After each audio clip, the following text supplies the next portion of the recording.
Welcome to The Bench Has Spoken, a Survivor podcast from Bench Points Network. Each week, we watch the latest episode of Survivor and provide a recap, commentary, and then predictions for the next episode. I'm Mary, and this is Becca. We're longtime friends and longer-time Survivor fans. Becca, things really hit the ground running this week. I'm really excited to talk about it. What do you think about They our... didn't give us any prep or any groundwork. They literally just went straight into the action. Right when the episode kicked off, my favorite thing was there was just an empty boat that came up and everybody said, "It's coming for us."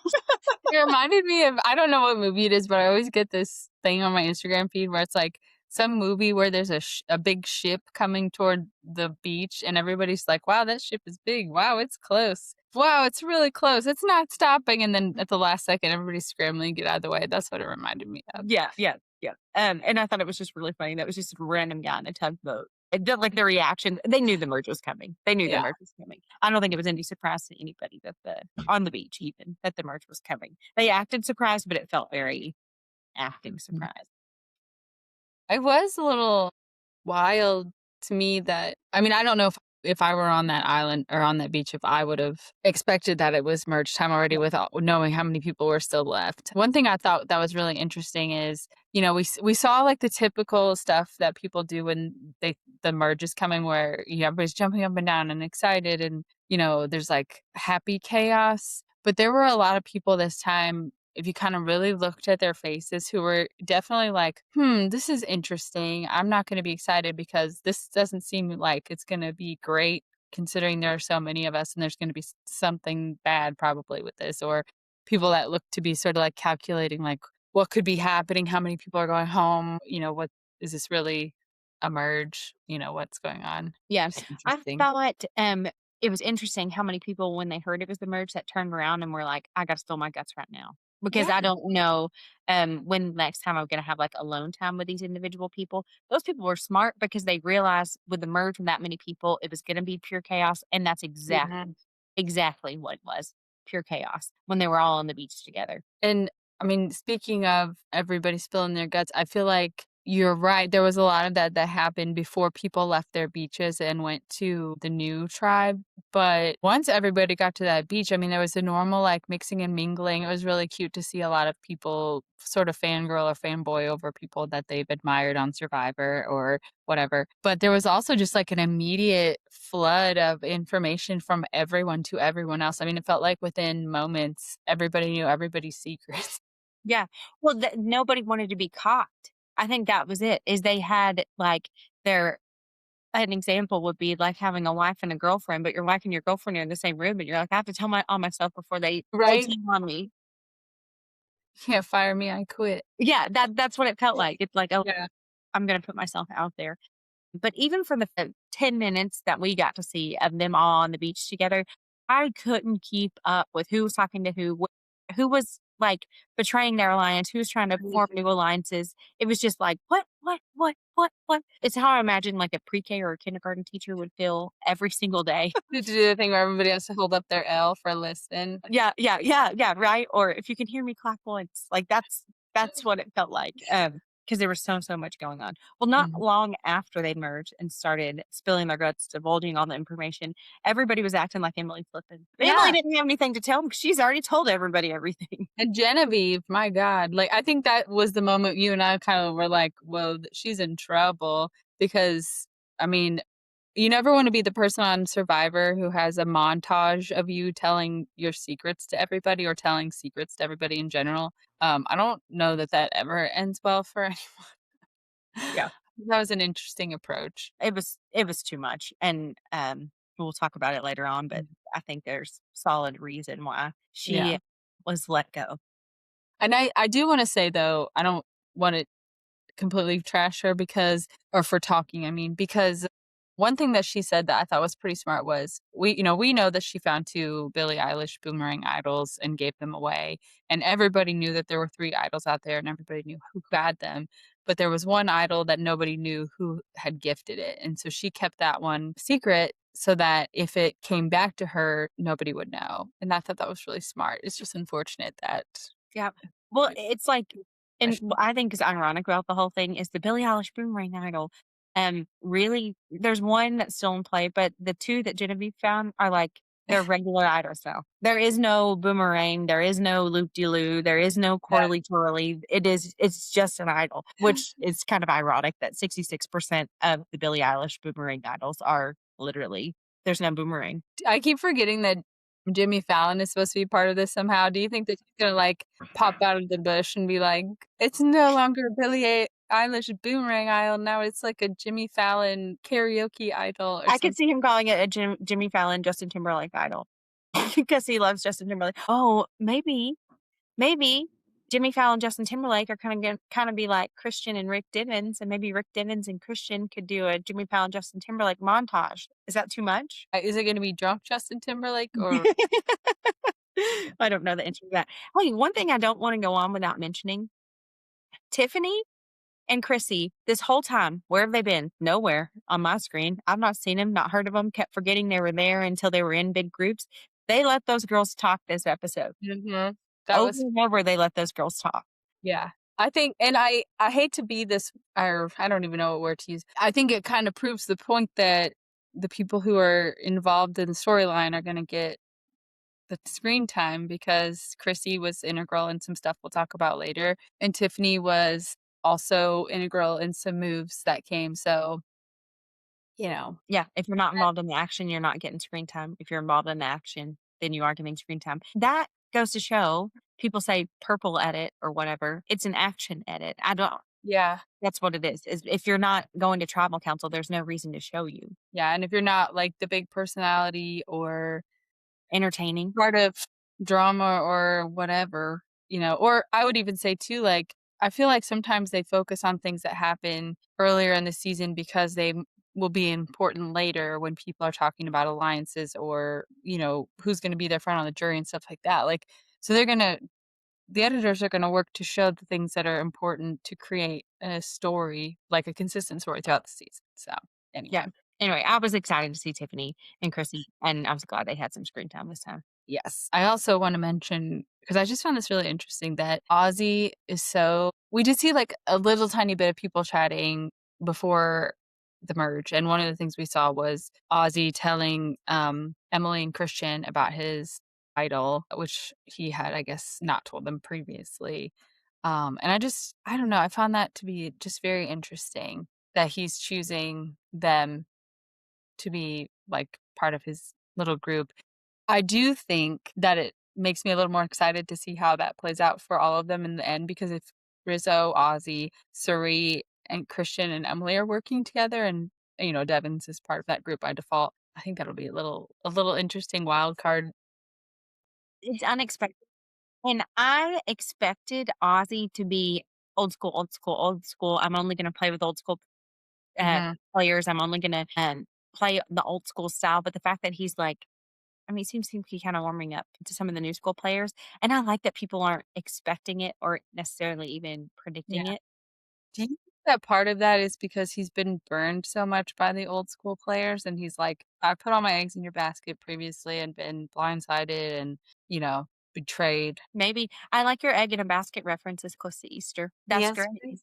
That is a good call out. One thing I'll tell you, Ozzy, one thing I don't like, and if you've listened to this podcast for long, you know this, the honor and integrity stuff. I don't want you to play with honor and integrity. I want you to be a little bit slimy. I want you to Mhm. stab people in the back, and I want you to blindside people. Yeah. Like just voting for who you say you're going to vote for 100% of the time. Stop, Yeah. stop, and you can't do that till the end. You can't. Yeah, and honestly, like, there might be one person in that whole group who I think would actually do that, and he went home last night. Everybody else is well, maybe Joe too, I don't know. But, like, Coach and Chrissy, they're not gonna be honest, they already have been scuzzy. It makes me feel like the same way I felt about I hate to always bring it back to Savannah, but, one of the things that we didn't like about her is it felt like she was disingenuous, like, she would in her confessionals act one way, be very like, emotional and like a victim sort of, but then be like not nice to people and kind of Vindictive, that manipulative. and like cocky and arrogant and stuff like that Um, to people. And that felt really phony and fake. And I feel like with this, it's the opposite. Like they're saying that they're gonna be, it's honor and integrity, and then they're actually not like enacting those things. Well, So it's just shut up, just be what you are and well, own it. that's a good point. Be what you are. But what pisses me off about Coach is he says honor and integrity, and then he doesn't play with honor and integrity, which I don't care. I hope he doesn't play with honor and integrity. But then he goes around and like, talks crap to people saying, "You don't have any integrity." Neither do you. Neither do you. Just Yeah, because you say it doesn't mean you act like it, and then you're calling me out. Get yeah. I liked Coach before, but this season he's getting on my damn nerves. I don't. I think he's cocky. I think he's arrogant. I think he's like the piece of the loaf of bread that you throw away or give to the dogs on the very It's end. my favorite piece, but yeah, I know That's most. what Coach makes me think of, like the yucky, yucky. Yeah, he's bizarre. I can't wait to talk about that tribal council and that group of people later, but Who's buried in the lead. I love it.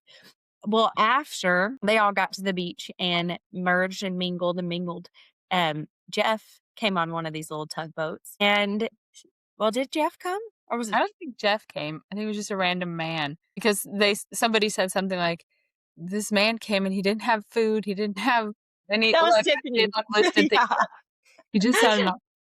But came and gave him a note and said, "There's something hidden in the woods. 1, 2, 3, go." So then everybody went crazy, running through the woods trying to find this what they assume to be an advantage. What are your thoughts on that?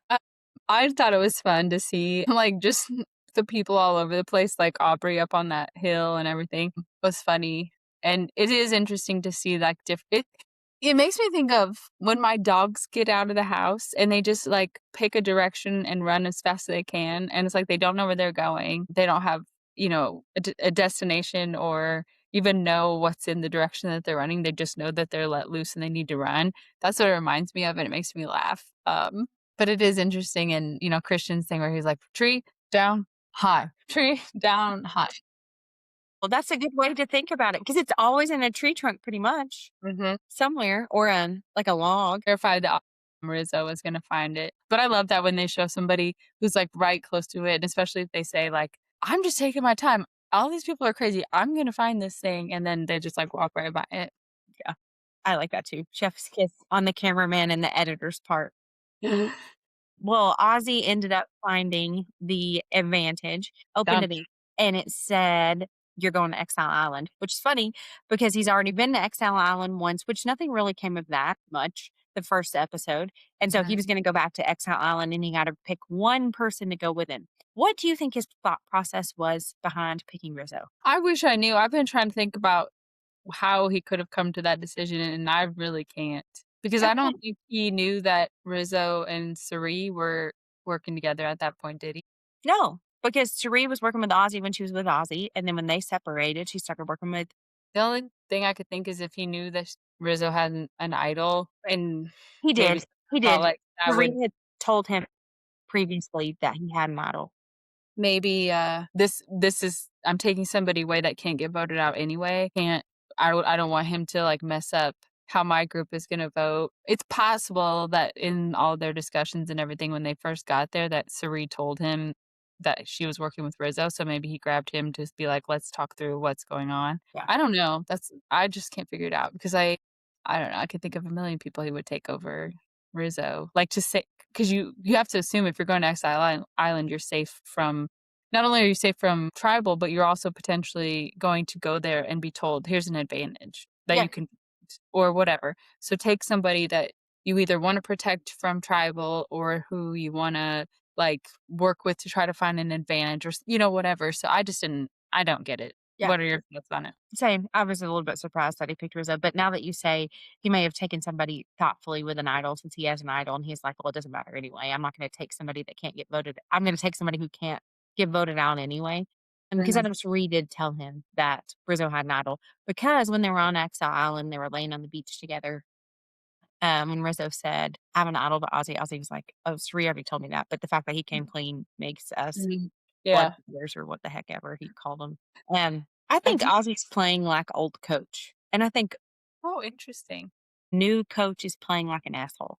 I also I just wanna say, I think it's so funny that Ozzy went to Exile Island because I feel like he goes to Exile Island like it's his job. Yeah.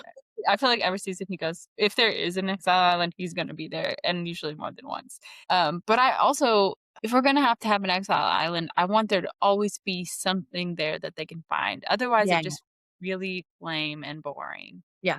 Well, I Um, wish they called it Island now because he's been there so frequently. or Oscar Island. Oscar Island.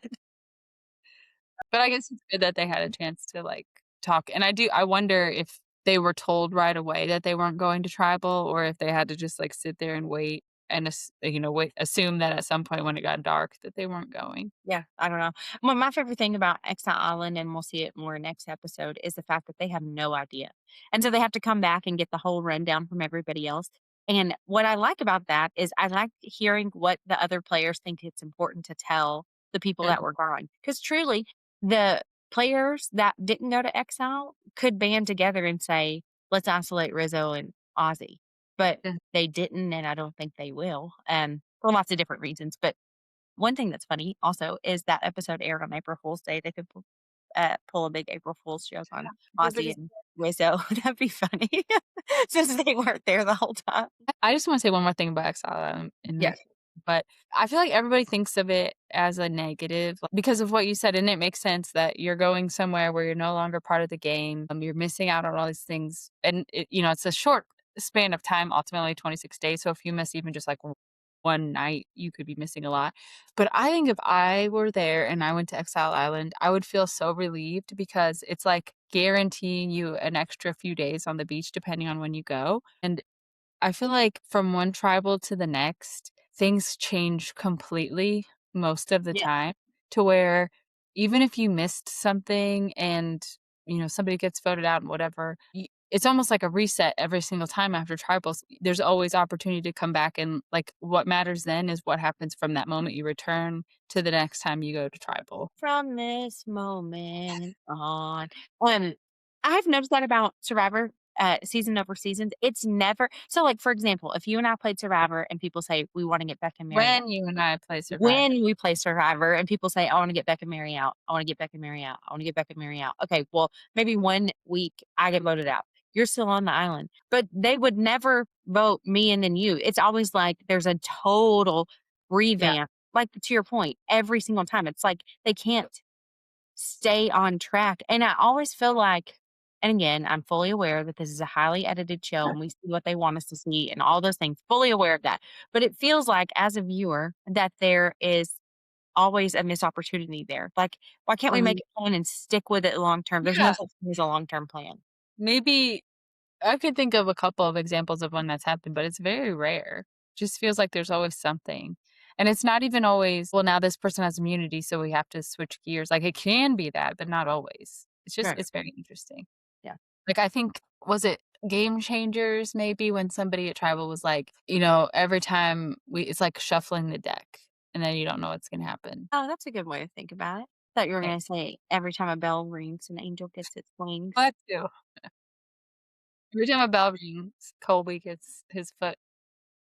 Smash. Okay, well, while Ozzy and Rizzo were on Exile Island rendezvousing, if you will, there was a challenge. Now, this was a beast of a challenge. It was an endurance challenge, which we haven't seen yet this season, which I really appreciate an individual endurance challenge. And it was the one where they have to squeeze in between two walls and they've got tiny little footholds and they try not to fall down.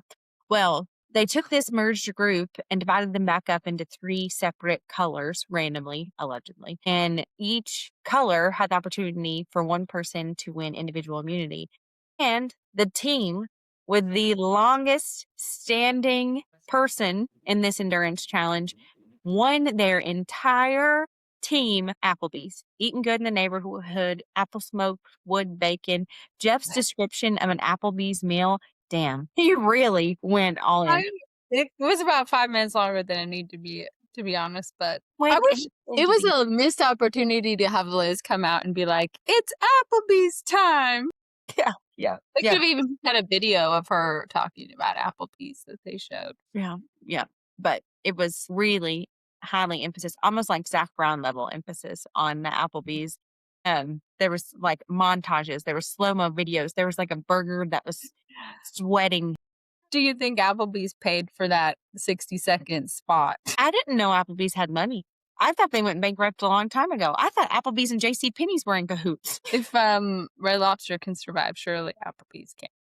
I love Red Lobster. So, immediately with this, we talked about this when we live streamed, so we live stream as much as we can when Survivor's on. We talked about the fact that it feels like this particular challenge is made for people who are little, because these big dudes, I mean, it's like putting a pumpkin on toothpicks, trying to get them to stand up, and so much weight, and their feet are so big, so there's, like, just no ability to get any sort of balance. So people who are smaller and thinner and stuff, I feel like have a big advantage, and we were also immediately worried about Colby's foot. I mean, this is his worst nightmare challenge for having just effed up his foot. And the timing was not ideal for Colby. My favorite thing you said last night, Mary, when we were live streaming, we live streamed on TikTok, but she said as soon as they revealed what challenge it was, she was like, Jonathan's screwed. Yeah. Jonathan's screwed. I will say, my thought process is everybody's going to have strengths and weaknesses, and his strength, literally strength. So anything that involves like moving, pushing, anything like that, he's going to have an unfair. I'm not going to say unfair. I'm going to say obvious. He's going to have an obvious advantage over somebody who's teeny tiny like Camilla. But Mm, in this particular situation, the teeny tiny girls are going to have an advantage. So I kind of like that it levels the playing field a little bit. yeah, that's a good point. One thing that's interesting to me about this challenge is the rules regarding, like, which parts of your body you can use, and especially, like, looking at Jonathan, he practically fills that entire space. So to say, like, you can't use your shoulders, for example, like, I mean, borderline can't even be in there without his shoulders touching the wall, so that makes it harder for him too. Maybe his, like, leg and hip strength and stuff like that makes up for it because he can sort of create that pressure to keep himself up, but it just feels weird. And then A lot of people online are saying that Christian touched the edge. I don't think so. I think it was the camera angle. I didn't see that. I don't think he touched the edge. I mean, I People don't think saying that he would touched the matter. edge with his shoulders, but I think it was just the camera angle. Yeah. So he was last. Who was, like, second to last, though? So Christian got individual immunity. Dee got individual immunity. Right. Dee's a badass and she's property-esque. And I know that's maybe a racy thing to say because everybody loves property and she's such a legend. But I think Dee and her have very, very strong I agree similarities. with that. And she's just endurance is the name of her name. And she's so cute and fun and lighthearted. I love Mhm. Dee. So Dee, Christian, and then who was third? Stephanie. But I mean, like, on Christian's team, if he had, say he did touch the side or whatever and he was disqualified, who would have won? Oh, Like, I don't know. Joe, Aubrey, Christian, Genevieve, and Devins were all part of pink team. I think Devins, definitely not Devins, definitely not Joe. Would have been, I don't know. I feel like Genevieve went Audrey? down earlier too. Yeah. So I just don't think it would have, even if, there was, like, something sketchy about it, I don't think he was ever at risk of going home. Yeah. Well, and he held on so much longer than everybody else. And maybe I'm blinded by Christian's cuteness. Like, he's like so cute and fun and funny. Like, I just think he's adorable. Maybe he could do no wrong in my eyes, and that's very possible. But I You think really thought he was I'm cool. serious. Stephanie hanging on longer than everybody else was a little bit shocking to me. I'm not surprised. I mean, she's jacked and Yeah. she's little, so this was, like, made for her. I actually am shocked that Chrissy lasted as long as she Yeah. did. I thought Tiff could hang a little bit more, but I think she was the first one out for her group. But yeah, I'm not really surprised about Camilla because she just doesn't seem as, like, physically strong. But yeah, I was really surprised that that Chrissy lasted as long as she did. Stephanie, after she won her team Applebee's, they went back to the Ponderosa. The Ponderosa was decked out in Applebee's Oh, flag. the I've never seen sanctuary. such flag. What?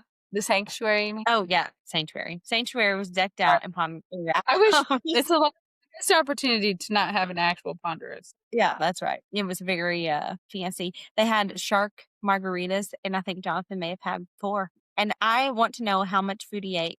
Not that it matters. He's a big, sturdy guy, and He he's said, eating. "I'm gonna expand my belly," or something like. He did not care about talking strategy, I don't think, during that whole meal. He's really just fell on his face, which I don't blame him. And good for him. He's worked hard. And literally, he's probably exerted 10 times the amount of calories because every physical challenge was like, oh, it's fine. I'll carry the boat. Oh, it's fine. The whole team can get on my shoulders. It's fine. Yeah. He earned that burger even though he didn't earn the burger, if that makes sense. Yeah. Do you think that they talked enough strategy while they were eating Applebee's? I feel like they really talked actual I think they just at least what I heard was that just them talking about the fact that they had to go to tribal council and that it was gonna be awkward and whatever. Feels like there were like the confessionals at the sanctuary, people were talking about it, but I didn't catch a lot of, like, actual discussion of who should go home or, like, who other people in the merge tribe and, like, what they're doing down the road. Like, I didn't catch much of that. I was a little bit disappointed that it was 2 ladies trying to learn Jonathan and 2 ladies trying to learn Jonathan. I was hopeful that all the ladies would band together and vote out Jonathan. I like Jonathan. I like to watch Jonathan play. I think he seems like a really, really, really sweet guy. But he's a very obvious physical threat when it comes to challenges and whatnot. And now you're all on your own. Yeah. I mean, I think from the outside looking in, it seemed like the very obvious choice that they would be like, "What are we doing? Why are we trying to win him over? He needs to go." I wonder my thoughts on that would be maybe they don't see him as a threat to win any votes at the end because his game hasn't been super strong and he wasn't like I he could was see that. blindsided by the vote the time before with Charlie going home and Charlie being in his line.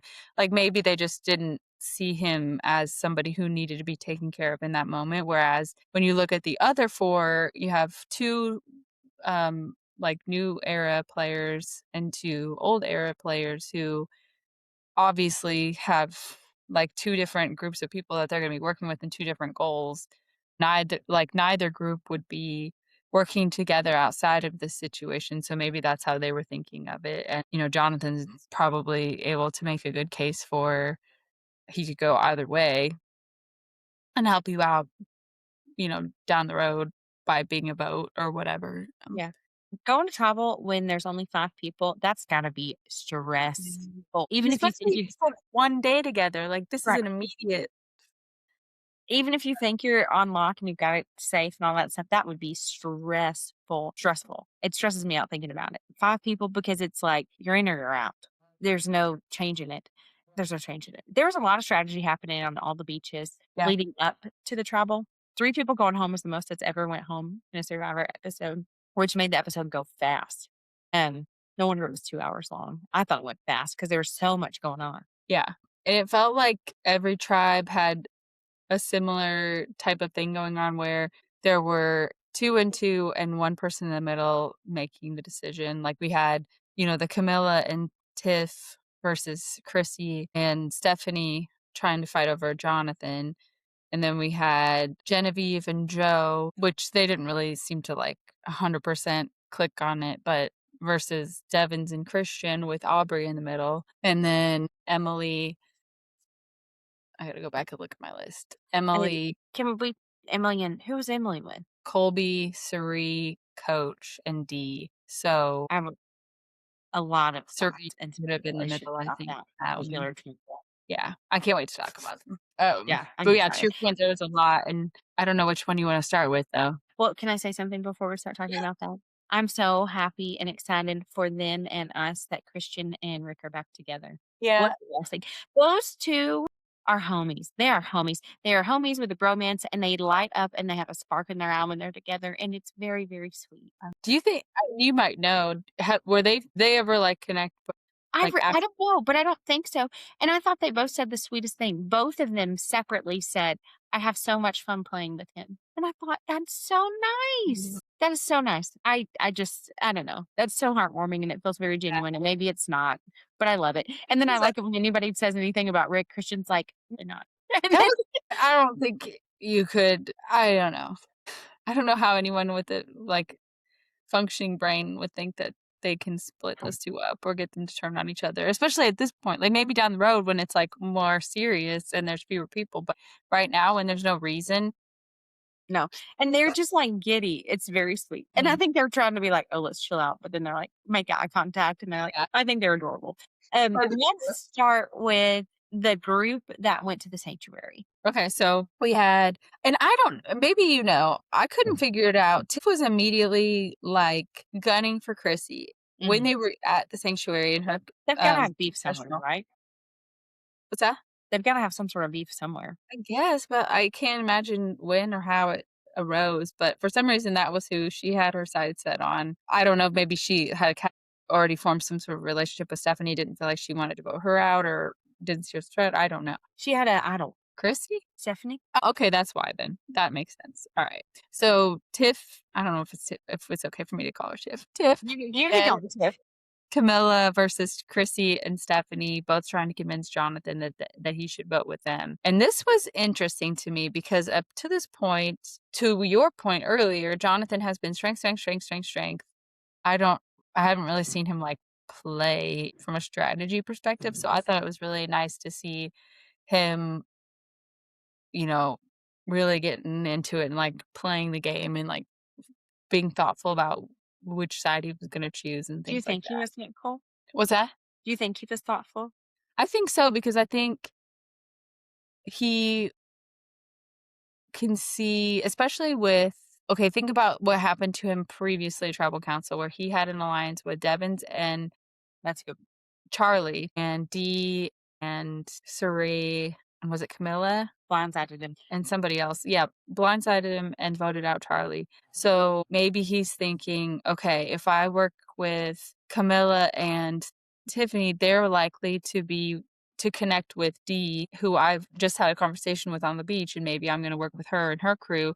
That gets me like that alliance to work with. Or I kind of already have like a little bit of a bond with these old school players. So, hi. We've got to guess. If I do work with Chrissy and Stephanie, then that connects me potentially to like Coach and Colby and these people. So I think he really did have to like think it through which one would be better for his game long term. Look at So I think that Jonathan did have to think it through because there was a potential, because he had just had a conversation with Dee after being blindsided by her in a previous tribal where they're trying to work together in the future. And at the same time, he kind of has already bonded with some of the older era players and no, think of like, okay, he can work with Coach and Colby and Chrissy and Stephanie. And I don't know if he knew that who was the other person that was, it doesn't matter. Camilla. Anyways, what's that? Camilla. No, there was somebody else I thought, oh, Joe. Joe. Joe, like that's a group of people that he could potentially be working with. So he has to decide like which of those groups he's going to be with. So I think he really did have to think it through. I think he really did have to make a strategic decision for his future game. So yeah.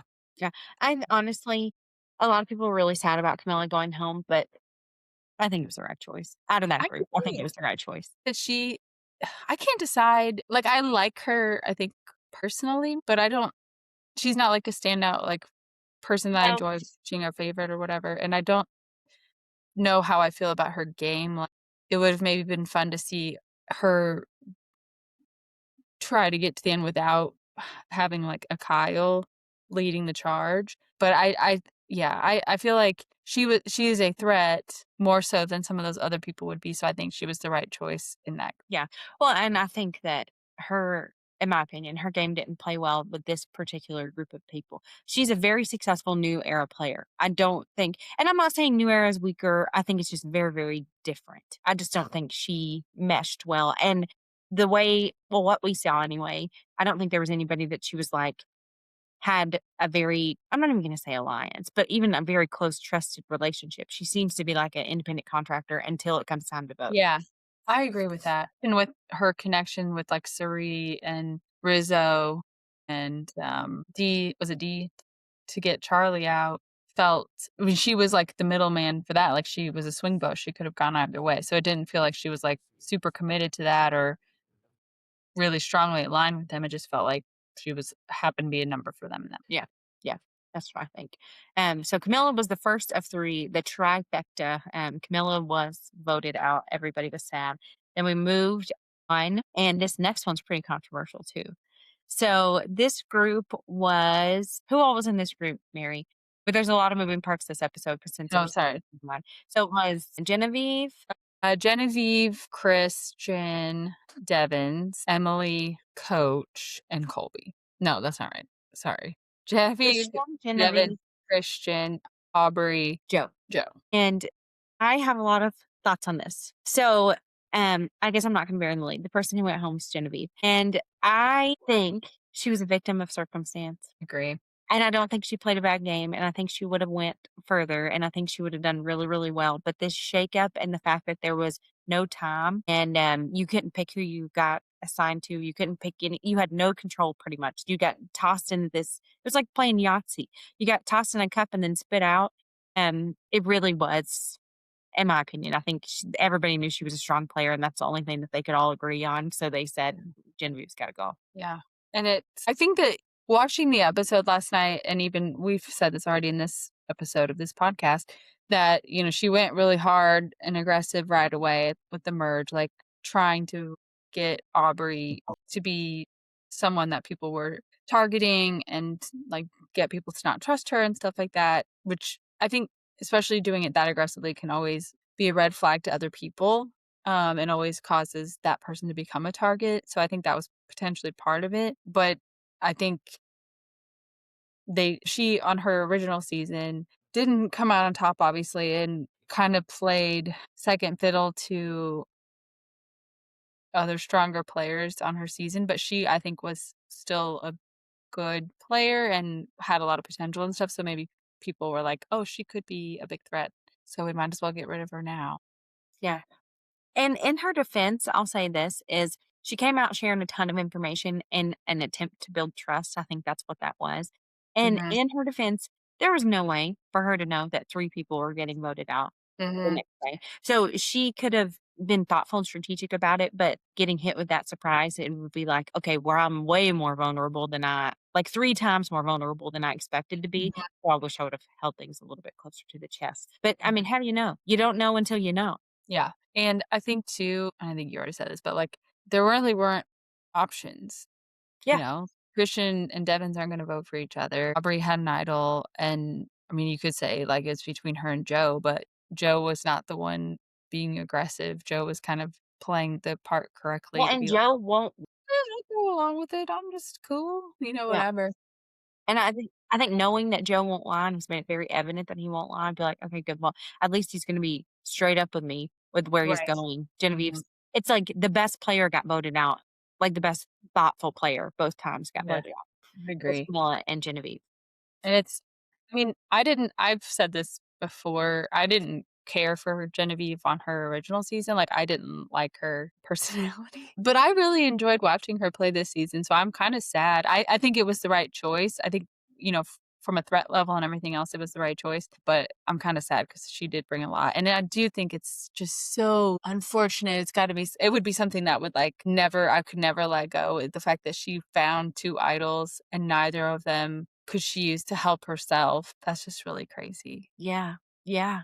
That is crazy. I don't wanna be a future predictor because 'cause I'm not, but I could see very, very easily Genevieve being the kind of player that is like a career survivor player.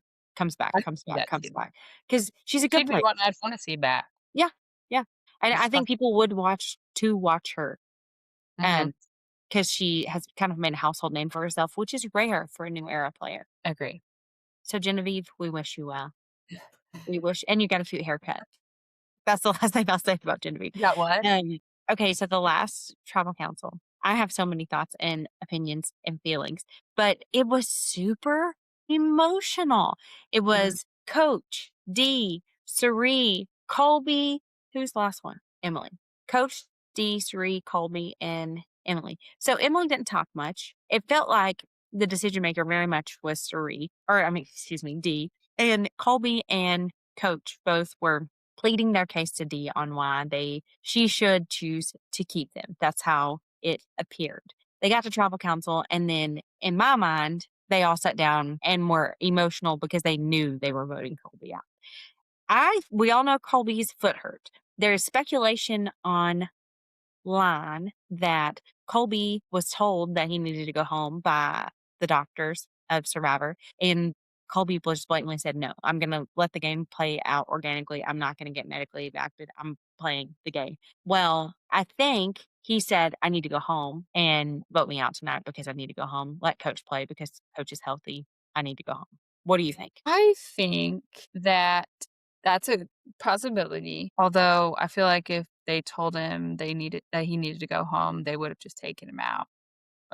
So I think that there was like "You're really badly hurt, this could get worse. Technically, you're okay, you could still play," and he decided to stay. My only thing on this is a part that is really sticking with me. I think Dee initially was the leader and the decision maker, but I think she could have been swayed, and I think sh at least the edit made me feel like she almost was convinced to just let him be medevaced and get Coach out, and then you're 2 birds with 1 stone, and I think it was really Cirie who was like, "Mm-mm, you need to get rid of Colby because he's the bigger threat, and if you get rid of Coach, you're" she said, "You're cutting off the tail of the snake. If you get rid of Colby, you're cutting off the head of the snake." And the reason that sticks out to me so much is I disagree with it wholeheartedly, and I don't I understand agree. where that came from. I feel like it may again, it could be just the editor or whatever, but even if you're just talking about from what you've seen on other seasons, Coach is clearly the bigger threat and clearly more likely to be, like, the mastermind and stuff, like,